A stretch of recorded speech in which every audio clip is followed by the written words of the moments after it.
मंडळी, मराठी अभिनेत्री सई लोकूर हिचा तीर्थदीप रॉय सोबत आज विवाह सोहळा संपन्न झाला। बेळगावात या दोघांचंही लग्न पार पडलं। लग्न सोहळ्यातील विविध कार्यक्रमात सई आणि तीर्थदीपचा वेगवेगळा लुक होता। देवकार्य, मेहंदी, संगीत, सीमांत पूजन, हळदी आणि त्यानंतर आता लग्न या सर्व कार्यांतील सईच्या लुकची खूप चर्चा होते। सर्वांनाच तिचे हे लुक फार आवडले।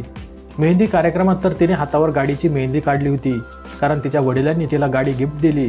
त्यामुळेच त्याची आठवण म्हणून तिने लग्न अगोदर हातावर गाडीची मेहंदी काढली। सीमांत पूजन बंगाली पद्धतीने पार पडलं, कारण तीर्थदीप रॉय हा बंगाली आहेत आणि यानंतर आता त्यांचा विवाह सोहळा हा अस्सल महाराष्ट्रीयन पेशवाई थाटात पार पडलाय।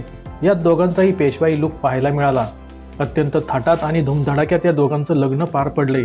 आता यानंतर या दोघांचा रिसेप्शन कार्यक्रम देखील असणार आहेत। तर मंडळी, सई आणि तीर्थदीपचा लग्नातील हा पेशवाई लुक तुम्हाला कसा वाटला ते या व्हिडिओ खाली कमेंट करून नक्की सांगा।